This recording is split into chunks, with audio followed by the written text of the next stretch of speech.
Vamos a casi rematar la faena con un invitado que, a ver, estuve platicando con él un rato, lo voy a decir en estos términos, fuera de cámaras, y afuera, y la verdad fue una maravilla platicar con él. Es un hombre que se forjó en la exigente carrera de filosofía.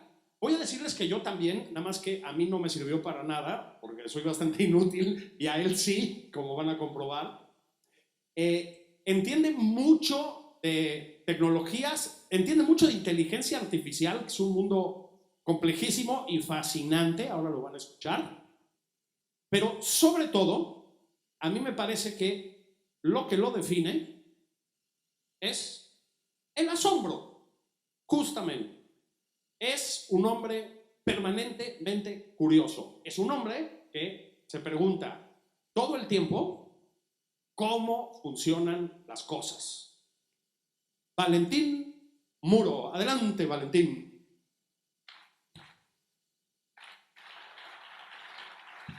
Hola, gracias. Efectivamente, mi nombre es Valentín y desde hace muchísimo tiempo tengo dificultades para explicar a qué me dedico. Entonces, hace más o menos 10 años, empecé a decir que me dedico a entender cómo funcionan las cosas, lo que inmediatamente genera la impresión de que soy muy pretencioso, porque puedo dar a entender que quizás soy una suerte de experto en cosas y cómo es que efectivamente funcionan.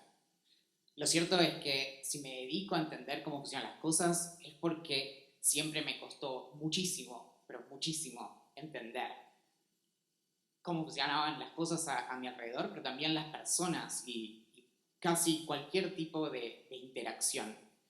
Y siempre me hago muchas preguntas. Generalmente las hice a lo largo de mi vida, en gran parte por mi propia supervivencia. Es decir, empiezo primer grado y entonces estoy en el recreo y de repente se me acercan a hablar otras personas más o menos de mi tamaño y yo les respondo a lo que me preguntan y después me voy hasta que eventualmente la directora de la escuela se me acerca y me explica que a veces las personas se nos acercan a hacer preguntas no porque les interese la respuesta, sino simplemente porque quieren conversar.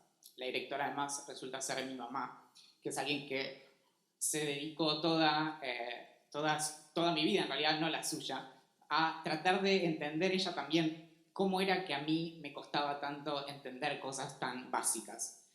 Así que siempre me hice preguntas de todos los tamaños, grandes y luego pequeñas y todas las que estuvieran en el medio.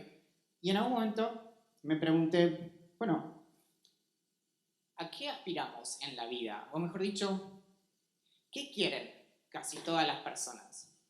Y podemos tener muy fuertes intuiciones al respecto de cuál puede ser la respuesta. Incluso podemos tener un acercamiento más bien especulativo y tratar de indagar únicamente con el poder de nuestra mente para hundirse en el abismo infinito de nuestra identidad o de nuestra mente para tratar de responderla. Pero también podemos hacer un acercamiento empírico y salir a preguntarle a muchas personas.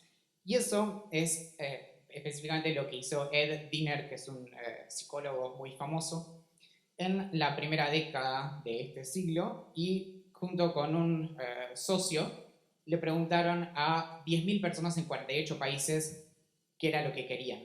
La mayoría respondió esperablemente ser felices y luego tener éxito, tener mayor inteligencia, mayor conocimiento, lograr sabiduría, mayor madurez emocional, mejores relaciones sociales, dinero, que muchas veces se confunde con el éxito e incluso con la felicidad, y una vida significativa, más o menos en el orden en que lo acabo de mostrar. Lo que nos podemos preguntar es de dónde viene esta persecución de la felicidad, y otra forma de encararlo es a través de este gráfico que muestra la frecuencia de aparición de la palabra happiness, felicidad en inglés, en un corpus de Google que tiene casi todos los libros publicados desde 1800 en adelante, y este recorte es únicamente de los últimos 70 años, y lo que vemos es que más o menos a partir de los años 90 la palabra gana algo de impulso y empieza a aumentar la frecuencia hasta elevarse. Eso coincide con el aumento de la industria editorial de la autoayuda. También podemos preguntarnos qué sucede con la curiosidad y vemos que hay una curva similar pero no tan pronunciada, y solo porque estábamos jugando con la herramienta, podemos preguntarnos qué pasa con la palabra fax, que prácticamente no aparece hasta el año 80, ahí empieza a aumentar un poco, tiene su momento de gloria en el año 95 y más o menos en el 97 empieza a caer en picada. Todo el mundo parece querer ser feliz y prácticamente a nadie le interesa el fax. Lo que nos podemos preguntar es si alguien lo está logrando. Y ahora sí, ya preguntamos acerca de la felicidad e incluso, como dije, le preguntamos a 10.000 personas en 48 países. Lo primero que nos podemos preguntar es, ¿sirve de algo ese estudio? ¿Qué pasa cuando le preguntamos a alguien si es feliz? ¿Qué pasa con los índices de felicidad que, dicho sea de paso, es a lo que se dedican los economistas más que cualquier otra disciplina? Y el problema es que la felicidad parece ser algo esquivo y algo bastante subjetivo. Entonces, por ejemplo, no siempre los índices de felicidad se vinculan directamente con el desarrollo económico y hay lugares en donde esperaríamos que las personas fueran más tristes y sin embargo no es el caso. Vemos una frase como esta que podría adornar cualquier publicación de Instagram. Esto está tomado de un libro del 14º Dalai Lama. Dice, el propósito de la vida es la búsqueda de la felicidad. Y decimos, bueno, sí, puede ser. Y no hay mucha discusión en torno a que tenemos esta convicción de que ser felices es el único o el más importante objetivo en la vida. Sin embargo, mucho más interesante parece ser centrarnos en aspirar a una vida rica y significativa, guiada por nuestros valores e intereses fundamentales. E incluso podemos recordar ese texto tan hermoso de Bertrand Russell, en donde dice, la buena vida es aquella inspirada por el amor y guiada por el conocimiento. Lo que podemos pensar es qué era lo que nos quería decir la frase anterior. ¿El foco lo ponemos en la felicidad o en la búsqueda? Es cierto que queremos ser felices y casi nadie lo va a negar, pero también queremos muchas otras cosas. Por ejemplo, queremos encontrar sentido en nuestras vidas, queremos lograr mayor sabiduría y madurez emocional, queremos poder con la incertidumbre y la ansiedad, sobre todo pensando en lo que fueron los últimos 2 años para gran parte de la humanidad. Queremos sentirnos exitosos y exitosas y poder realizarnos como personas creativas, poder mirar algo y decir, yo hice esto no existía antes de que yo pasara por este planeta. Y a veces, muy a nuestro pesar, también queremos saber un poco acerca de todo, pero no alcanza el tiempo y tenemos que tomar otras decisiones y siempre excusas sobran. Es cierto que la curiosidad no es la única cualidad que contribuye a nuestra felicidad o a darle sentido a nuestra vida o incluso sentir plenitud.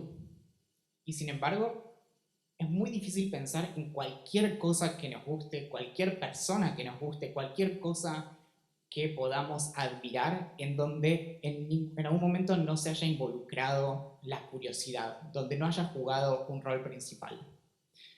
Curiosidad es una palabra que le robamos al latín, viene de curiositas, que apela a este deseo de saber, que al mismo tiempo viene de curiosus, que refiere a alguien que presta atención, y esto es porque su raíz está en cura, que se darán cuenta porque alude al cuidado, al esmero, al detallismo, al prestar atención. Y con curiosidad nos referimos a aquella disposición a abrazar una forma de enfrentar al mundo, pero también a una forma de sentirnos cuando vivimos esa experiencia de la exploración de nuestros intereses, cuando salimos a buscar y saciar nuestro apetito por el asombro. En sentido técnico, la curiosidad es este estado motivacional hacia la información, es aquello que nos mueve hacia entender o querer saber por qué, cómo, quién, cuándo, dónde. Esas preguntas que incluso generalmente le enseñamos a quienes estudian periodismo, que son las que debe responder un buen artículo. Y aunque no parezca, a la curiosidad no se le ha dado tanta atención desde la ciencia. En particular, la ciencia de la curiosidad o la psicología de la curiosidad, como es en este ejemplo, tiene más o menos 60 o 70 años. Uno de los estudios fundacionales es de este psicólogo canadiense británico que es Dan Berling, que en el año 60 publica un libro acerca de la excitación, el conflicto y la curiosidad. Es decir, qué es lo que nos pone en movimiento. Y algo muy interesante que hizo fue clasificar la curiosidad a partir de dos ejes. El primer eje vertical es este que va desde lo perceptual, que remite a lo novedoso o a los estímulos sensoriales, y la curiosidad más bien epistémica, que es la que apunta al deseo de saber más. Y en otro sentido, podemos pensar en una curiosidad más específica, que apunta a descubrir un dato concreto, o más bien diversiva, que es esa que nos invita justamente a la exploración, a distraernos. Y acá podemos meter casi cualquier pregunta que se nos ocurra.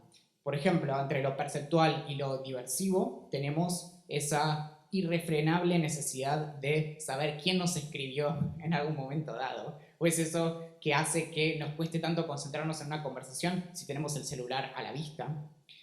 O es eso que nos llama la atención cuando escuchamos un sonido y decimos, bueno, entró alguien, explotó algo. Y es la que sucede cuando de repente estamos haciendo algo y nos preguntamos, ¿qué será de la vida de Thalía? Por otro lado, puede haber un interés más bien específico, ¿no? ¿Cuántos años tiene Leonardo DiCaprio? O incluso nos puede lanzar en una búsqueda para toda la vida y hacer nuestra carrera en torno a una pregunta no menor como ¿cómo se originó la vida en la Tierra? O incluso 95, 97, ¿en qué año se dejó de usar el fax? Y entre lo perceptual y lo específico podemos pensar en los juegos de palabras o incluso en qué palabras sabemos que rimen con bombero, o quién era Kaiser Sose, o en Lost, ¿estaban todos muertos?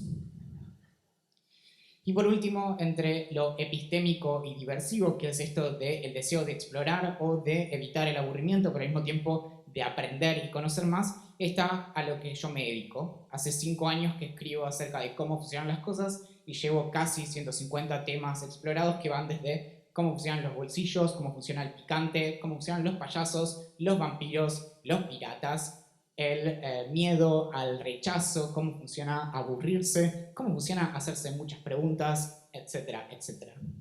De hecho, si buscan cómo funcionan las cosas, van a ver que está todo en internet. Como menciones de honor tenemos también la curiosidad empática, que es esa que nos llama la atención cuando vemos una obra de teatro, miramos una película, escuchamos un relato, que es esas ganas de entender cómo se siente otra persona, cómo se pueden sentir personas que son distintas, que tienen vidas y experiencias distintas a las nuestras, e incluso es aquella que está en lo que muchas veces se menciona como teoría de la mente en psicología. Y la curiosidad morbosa. Pasamos con el auto y hay un choque y hacemos mucha fuerza para no mirar al costado, o vemos que a alguien se le acaba de caer una pila de platos y decimos, bueno, pues no voy a mirar, pero lo que más queremos es ver qué le pasó tan terrible a la persona que tenemos al lado, aunque no podamos aportar nada.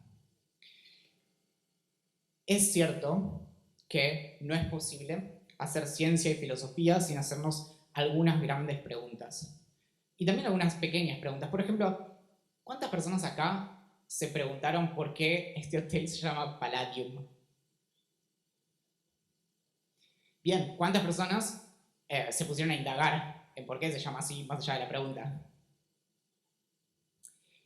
Bien, yo no había llegado todavía al hotel, pero no miré mucho desde el aeropuerto hasta el hotel porque me puse a indagar porque me sonaba mucho el nombre. Porque Palladium viene de Palas, que Palas en la mitología greco-romana era la hermanastra de Atena. Y al mismo tiempo, Palladium suena como Paladio, de hecho es el nombre de Paladio, que es un elemento. Y al mismo tiempo, hace muy poco estuve investigando acerca de Plutón, que es ese planeta que ahora ya no es más planeta, y resulta que hubo un momento en la historia de la astronomía en que los planetas eran siempre los mismos, y más o menos hasta 1781 nadie había tenido la experiencia de descubrir un planeta, hasta que alguien descubre a Urano. Entonces se abrió el juego y de repente empezaron a aparecer un montón de planetas. Tantos planetas que en un momento el sistema solar tuvo 23 planetas. El siguiente planeta luego de Urano que se descubrió fue Ceres. Y unos meses más tarde, tratando de encontrar a Ceres, encontraron a Palas.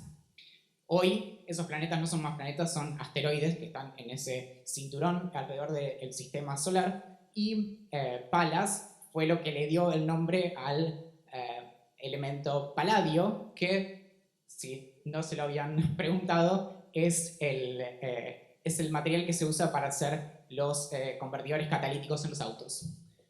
¿Y por qué este lugar se llama Palladium? Porque Palladium era un tipo de estatua que daba buena suerte y que protegía a los romanos que heredaron su mitología de Troya y Grecia. Entonces Palladium significa protección. Entonces probablemente, no lo hablé con la gente del hotel, pero supongo que viene por ahí. El asunto es que volvamos al sistema solar y veamos esto. ¿Alguien sabe qué? Bueno, está abajo. Me equivoqué. La diapositiva la tendría que haber cubierto. Pero lo que estamos viendo acá es un cometa, que en un momento tuvo la mala suerte de pasar demasiado cerca de un gigante gaseoso, el hermano mayor del sistema solar, que es Júpiter. Y cuando pasó demasiado cerca, la gravedad de Júpiter lo atrajo, no solo lo atrajo, sino que lo despedazó. Entonces eso lo que vemos es como un ex cometa hecho pedacitos que quedó atrapado en la órbita de Júpiter. Y esto es muy interesante porque hasta principios de los años 90 no podíamos ver muchas de estas cosas porque no teníamos a un gran aliado que es el telescopio espacial Hubble. Y lo que sucedió cuando descubrieron esto es que se le iluminaron los ojos a los astrónomos y dijeron, si este está dando vueltas alrededor de Júpiter, en cualquier momento se va a estrellar. Entonces la pregunta era, ¿lo vamos a poder ver casi en tiempo real? Estos son un montón de astrónomos 4 meses después de la foto anterior, tratando de ver, hay media hora de retraso entre Júpiter y la Tierra, viendo si se podía identificar si este cometa iba a chocar con Júpiter y no íbamos a ver nada o si iba a dejar alguna marca. Y presten atención a las miradas, porque esta es una pintura de Rembrandt de más o menos 400 años antes, 450, y lo que tiene es las miradas de vuelta. Esta pintura pone el foco en la curiosidad. No importan las personas, importa cómo están prestando atención. Ni siquiera importa el tipo que está ahí al costado con, no sé, una herramienta mostrando algo de otro pobre que vamos a asumir que estaba muerto. Y si nos fijamos, es la misma atención, es la misma curiosidad que mueve a la ciencia. Efectivamente, pudimos ver casi en tiempo real cómo ese cometa chocó contra Júpiter y dejó todas esas marquitas que no mucho tiempo más tarde se terminaron borrando. Es cierto que la curiosidad puede ser útil y tener muchos beneficios, pero eso no es lo que la hace más importante o más interesante. De hecho, las personas, como los gatos, perseguimos la curiosidad mucho más allá de lo necesario para nuestra supervivencia. Y ahora es cuando nos podemos preguntar, bueno, ¿cómo es que funciona la curiosidad? Y para eso nos viene muy bien este gráfico que lo hizo Hai Day, que era alguien que trabajó como estudiante con Berlin. Y este gráfico se usa mucho para entender cómo es que podemos mantener la atención. Lo que vemos es un eje horizontal de la intensidad del estímulo que estamos presentando y un eje vertical de qué tan bien nos está yendo, básicamente. Y esto surgió en este trabajo muy corto, tiene 3-4 páginas, acerca de cómo se logra la curiosidad en el aula, en el año 82. Y lo que hizo tan interesante Day fue pensar cómo es que podemos lograr ese punto dulce que está entre hacer algo que es demasiado aburrido o demasiado fácil, entonces logramos que se pierda el interés, o si no, mostramos algo muy de golpe y las personas se sienten ansiosas y se sienten mal y lo rechazan. Entonces, esto aplica también a una clase como a una presentación, a una película, a un episodio de un podcast o de una serie de televisión o incluso a un videojuego. Y quienes hayan trabajado con videojuegos lo saben. Si un videojuego es demasiado fácil, perdemos el interés porque no hay un desafío. Pero si es imposible y no hay ni un ápice de avance en nuestros intentos, lo dejamos a un lado. Entonces, también Day lo que hizo fue presentar tres rasgos muy útiles para identificar a quiénes eran las personas curiosas en el aula. Una persona curiosa muestra interés en objetos nuevos, en objetos que sean muy extraños, sospechosos, incongruentes, complejos y en los acontecimientos a su alrededor. También tiene una reacción positiva a estos nuevos sucesos y estos objetos que le llaman la atención, y no solo le llaman la atención, sino que tiene una actitud activa. Se acerca, quiere saber más, quiere explorarlos, quiere manipularlos, quiere hacerse preguntas para cambiar su capacidad para entenderlo. Y por último, tiene persistencia, quiere mantenerse en el tiempo explorando estas cosas nuevas que se le están presentando. Justo en ese límite entre el aburrimiento y la ansiedad y querer salir corriendo es que está nuestra curiosidad.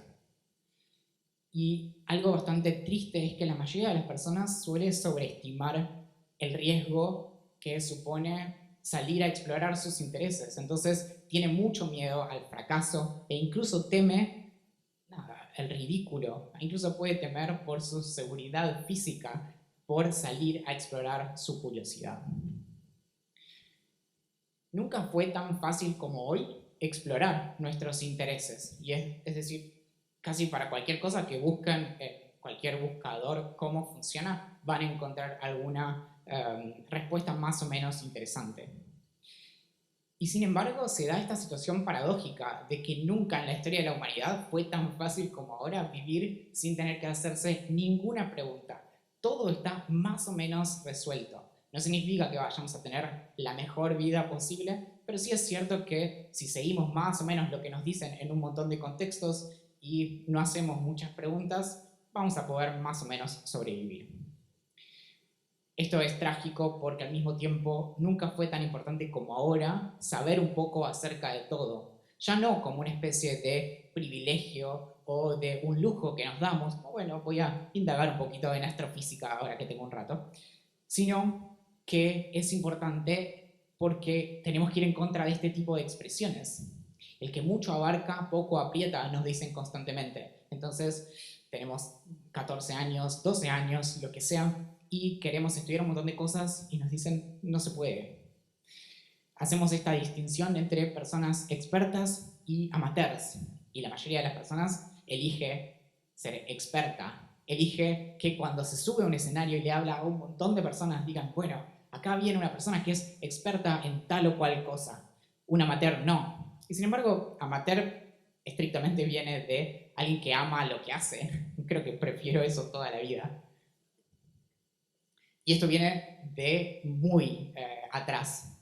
Muchas cosas sabe el zorro, pero el erizo sabe de una sola gran cosa. Es esta expresión de un poema de Arquíloco del siglo VII de antes de la Era Común, que es lo que retoma el historiador Isaiah Berlin en un ensayo muy famoso acerca de la obra de Tolstoy. Y se da esto también, ¿no? Se condena la persecución de la curiosidad y al mismo tiempo admiramos profundamente a quienes han logrado dominar un amplio rango de disciplinas. Sobre todas las cosas, tenemos a Leonardo da Vinci. Y ayer me gustó mucho que Bruno mencionara la cuestión de la polimatía. Y el problema es que, claro, nosotros estamos en un evento así y alguien nos dice, bueno, tenemos que lograr ser polímatas. Y buscamos polímata y aparece grande la imagen de Da Vinci, que es este, wow, qué genio, qué inventor, qué polímata, no sé qué. Y en realidad nosotros no nos sentimos como Da Vinci la mayor parte del tiempo, sino que nos sentimos como Doug, el perrito de App. Y de repente estamos ahí súper concentrados, estamos trabajando en, no sé, nuestra tesis doctoral, en un artículo, en algo súper interesante, y de repente, ¿qué será de la vida de Thalía? Y no podemos volver. A veces alcanza con buscar eso y seguir con lo que estábamos, pero de repente entramos al artículo de Wikipedia de Thalía y vemos que hay un enlace a algo más bueno, y de repente estamos leyendo acerca de Palas, Ceres y el Paladio. Celebramos a los expertos, pero al mismo tiempo tenemos muy, pero muy en claro que ningún problema lo suficientemente interesante se puede ajustar a una sola disciplina. Y esto tiene que ver con lo que quizás escucharon nombrar alguna vez como problemas retorcidos, o en inglés wicked problems. Son problemas que se escapan a cualquier disciplina y son la crisis climática, el autoritarismo, la inestabilidad política, la desigualdad alimenticia y económica, el narcotráfico o incluso la gestión de una pandemia, que no puede siquiera empezar a definirse si no se reconoce su complejidad. Y si la agarramos desde cualquier disciplina aislada, en realidad nos estamos perdiendo de otras aristas. Es como una especie de esfera que de cada lado que lo miremos va a mostrarnos algo distinto. Por eso es que, aunque se hable de las virtudes de la interdisciplinariedad y transdisciplinariedad, lo que necesitamos no son equipos transdisciplinarios o interdisciplinarios, sino personas transdisciplinarias, interdisciplinarias, polímatas. No necesitamos juntar en una habitación a una arqueóloga, un sociólogo y un astrofísico. Necesitamos una persona que se sienta cómoda leyendo trabajos de astrofísica, de arqueología, de sociología o de lo que venga. Nada de esto va en contra de la especialización, es decir, tengo las de perder si vengo acá a decir que la especialización no sirve para nada, porque nada de lo que vivimos sería posible si no fuera porque hay personas que se dedican a enfocarse mucho en una sola cuestión para lograr el tipo de avances científicos y técnicos cada vez más acelerados que vivimos. Pero hay un peligro con la especialización que incluso tiene su origen, la primera persona que lo menciona de manera muy clara e incluso dice la expresión mutilar la mente, es Adam Smith. Adam Smith escribe acerca de la especialización del trabajo y que tantas virtudes tiene, y gracias a eso es que, bueno, en gran parte tenemos el mundo que tenemos, pero dice, el riesgo de la hiperespecialización o de la especialización es que se recorta nuestra mente, se niegan nuestros intereses personales, y eso en última instancia supone un peligro para la ciencia, para el conocimiento, para la filosofía, porque las personas se ponen estas anteojeras y no pueden ver más hacia los costados. Y acá está el asunto de dónde está el origen de la especialización, y es que de repente estamos muy felices por la vida, o al menos eso creemos, y nos preguntan qué queremos hacer, entonces nosotros respondemos, bueno, estas son todas las cosas que a mí me interesan, y nos dicen, bueno, pero así no se puede, nadie llega muy lejos así, es mucho abarca, poco aprieta. Entonces tenemos que deshacernos en todas estas partes y elegir una sola y darle durante quizás 15 años para ser expertos y para tener éxito y dinero y todas esas cosas. Y el problema es que en el medio ya solo somos una partecita de lo que éramos al principio. Y esas cosas en realidad nunca se perdieron. Queda latente. Y generalmente incluso genera resentimiento. Y nos sentimos mal por haber dejado algo. Nunca se preguntaron por qué las personas cuando avanzan cierto punto en su vida dicen, ahora sí voy a dedicarme a bailar.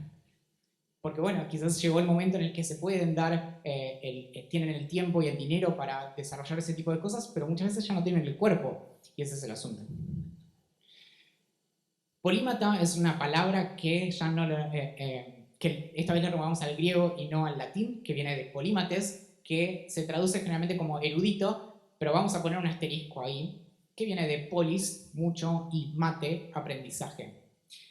Retomo ese asterisco porque ya en la antigüedad estaban bastante mal vistos los polímatas. Eran una especie como de charlatanes que iban por ahí. Es como, si esa persona sabe de muchas cosas, probablemente no sabe de ninguna. Es un poco lo mismo que nos genera cuando vemos a alguien que se sube a un escenario y dice, hola, me dedico a entender cómo funcionan las cosas. Y polímata alude a esta comodidad en torno a muchos conocimientos en diversas disciplinas o artes. De vuelta, el mayor polímata de la historia con ustedes, el hombre del Renacimiento, y podemos quedarnos también con el sexismo que hay detrás de esa expresión, Leonardo da Vinci. Pintor, anatomista, arquitecto, paleontólogo, artista, botánico, científico, escritor, escultor, filósofo, ingeniero, inventor, músico, poeta, y la lista podría seguir y seguir. Y sin embargo, la idea que tenemos de Leonardo da Vinci está completamente distorsionada y mayormente fabricada. Da Vinci era mucho más como nosotros que lo que nos suelen contar.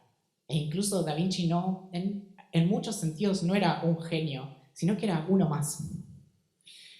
Leonardo tenía muchos problemas en matemáticas y cometía errores muy básicos como calcular mal las raíces cuadradas. Y Leonardo, para nadie en la época, era un erudito, porque un erudito no podía no saber griego y necesitar ayuda para entender algunas cuestiones de latín clásico, que si bien es parecido a la lengua de la Toscana, Florencia, donde nació Da Vinci, no es exactamente igual.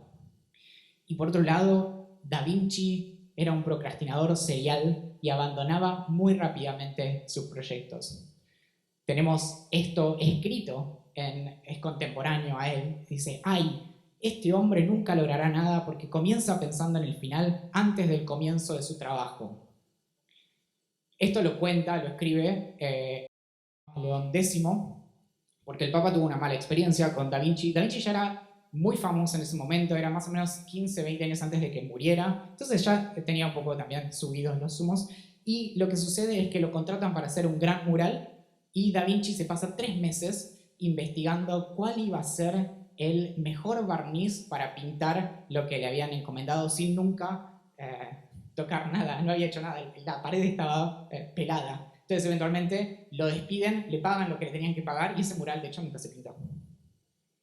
Da Vinci era como nosotros, entonces de repente tiene que pintarlo y dice, bueno, pero ¿qué tal si en vez de hacer lo que tengo que hacer me dedico 3 meses a explorar cuál es el mejor barniz que puedo usar? Para entender a Leonardo tenemos que pensar en que, a pesar de que hoy no llegue como un genio, como un científico y demás, su formación era como artista y era una persona muy práctica, no era un científico, un matemático o ingeniero, incluso si hizo grandes aportes a esas disciplinas. Y en su época nadie podría haber predicho que hoy sería el símbolo que es, porque básicamente no lo era. Incluso toda su eventual erudición fue autodidacta y lo logró a partir de hacer muchísimos experimentos y observaciones a lo largo de toda su vida. Y de hecho es alguien que aprovechó muy bien su vejez. Nos podemos preguntar qué es lo que tenía de diferente, sobre todo considerando algunas cosas. ¿Cómo es que logró los descubrimientos científicos y tecnológicos que logró? Que incluso si muchas veces estaban equivocados, avanzaron mucho las disciplinas que mencionamos, estando tan por delante de sus contemporáneos. ¿Y cómo es que Leonardo fue Leonardo si consideramos que no tuvo ninguna oportunidad muy distinta de la que tenía cualquier otra persona más o menos de su nivel socioeconómico en esa región de la península italiana? Lo que tenía Leonardo era una curiosidad insaciable que intentaba satisfacer directamente por sus propias observaciones en lugar de apoyarse en figuras de autoridad. Entre nosotros también es porque no las podía leer. Y si pensemos un momento en esto de las figuras de autoridad y la manera en la que pensamos a la educación como un mecanismo de transmisión vertical, ¿no? Como alguien sabe, lo manda hacia abajo para que se reciba el mensaje y esa persona aprenda. Y si pensamos en su época, más o menos por su época es que se empezó a desplazar el modelo geocéntrico del universo y pasamos a tener un modelo heliocéntrico. Eso significa que durante más o menos 1300 años nadie puso en cuestionamiento la idea de que la Tierra, de que el Sol giraba alrededor de la Tierra. Leonardo no tenía un interés particular, esto parece ser bastante obvio. Les recomiendo muchísimo que revisen sus cuadernos con sus anotaciones y demás, porque lo que vemos es literalmente lo que estoy contando. Empieza un dibujo y en un momento para y sigue abajo con otra cosa y nunca más retomó eso. Entonces hizo avances en, por ejemplo, modelos de circulación de la sangre, aunque tuvo algunos errores porque asumía que en el medio estaba involucrado el aire y no era el caso, pero lo hizo porque le interesaba eso en el momento y de repente fue como, bueno, no sé, voy a ir a hacer un helicóptero. Y no tenía un método especial que lo distinguiera. Lo que tenía era esta inmensa curiosidad y un interés muy concreto por descubrir cómo funcionan las cosas, poniendo las manos en la masa, haciendo sus propios experimentos y sus propios acercamientos. Hablamos de la curiosidad en un sentido etimológico y como una sensación y demás, pero podemos pensar también en la curiosidad como verbo. ¿Qué es curiosear? Y en el contexto de este tipo de conversaciones en torno al aprendizaje, a la educación y demás, se nos cuela siempre el asunto de la tecnología y de la atención. Curiosear es en última instancia no mucho más que sacar provecho de nuestra mayor debilidad, que hoy parece ser el asunto de la atención. Perseguir la curiosidad es entonces practicar este ejercicio de distraernos con sentido, de saber que nos estamos distrayendo, pero que todo al final del día suma. Entonces, incluso si cuando estamos perdiéndonos el paisaje por buscar cuestiones de la mitología greco-romana para tratar de entender por qué este hotel se llama de esa manera, después lo podemos aprovechar en una charla. Y así constantemente. Lo que nunca sabemos es qué va a pasar con las cosas que metemos adentro de nuestra cabeza. Entonces, todo esto tiene que ver con lograr cambiar nuestra relación con aquello que incorporamos. Y si nuestra atención se pierde en lo novedoso, en nuestras notificaciones y demás, curiosear es lograr encontrar novedad en lo que ya conocemos. Es decir, hacernos preguntas acerca de lo que tenemos ahora inmediatamente enfrente, como puede ser el nombre de un hotel. O pensar en los abrazos. ¿Cuántas veces se pusieron a pensar en cómo funciona un abrazo? ¿Y cuántas veces se pusieron a pensar en que, en cierto sentido, un abrazo es una especie de coordenada espacio-temporal muy particular en la que dos personas se entregaron a un momento muy específico y se volvieron reales? Y de repente pasamos, no sé, quizás un año en donde nos decían: no te puedes dar un abrazo porque es peligroso, te podés morir si te das un abrazo. Y de repente empezamos a pensar en todo lo que se nos había escapado de esas situaciones que vivimos una y mil veces sin nunca detenernos a pensar un poquito. Tener curiosidad entonces tiene que ver con la forma en que nos relacionamos con nuestros pensamientos y nuestros sentimientos, con nuestra forma de incorporar todo eso que sucede constantemente a nuestro alrededor de una forma activa en la que pensemos de qué manera nos puede servir. Entonces, cuando miramos una serie, por ejemplo, o leemos un libro, miramos una película, escuchamos un podcast o lo que sea, tratamos de que eso de algún modo se vincule con lo que ya conocemos, no como si mirar una serie fuera hacer la tarea, sino tratando de pensar de qué manera eso, de una manera que no esperamos en absoluto, nos puede servir algún día en nuestra vida. Es una especie de el modelo cognitivo de ¿Quién quiere ser millonario? O Slumdog Millionaire, esa película en la que el protagonista gana en un programa de preguntas y respuestas porque había estado siempre en el momento correcto, en el lugar correcto, un poco como Forrest Gump. Bueno, podemos aspirar a ser esas personas también. Y no se trata de prestar atención o no, sino de cómo lo hacemos. Justamente la función cognitiva de la curiosidad es impulsarnos en última instancia a explorar, a descubrir y a crecer. Cuando exploramos, descubrimos. Y cuando descubrimos, nos sentimos bien porque tenemos algo nuevo. Por eso es que mirar una notificación dispara un montón de cositas en el cerebro y queremos más notificaciones. Bueno, eso lo podemos lograr de otras maneras, a veces más interesantes. Pero lo cierto es que siempre queremos repetir. Y cuando repetimos es que podemos mejorar y podemos aprender. Y lo que sucede con el aprendizaje, más allá de la educación, es que al aprender crecemos y se expande el horizonte de quiénes somos y del sentido de nuestras vidas en un sentido metafísicamente fuerte. Literalmente no somos la misma persona antes y después de haber aprendido algo. Podemos incluso adquirir una perspectiva que no es en absoluto descabellada, y es la idea de que las personas, como tantas otras cosas, estamos hechas de información. Y es por eso que ayer tan trágicamente escuchábamos hablar acerca del Alzheimer.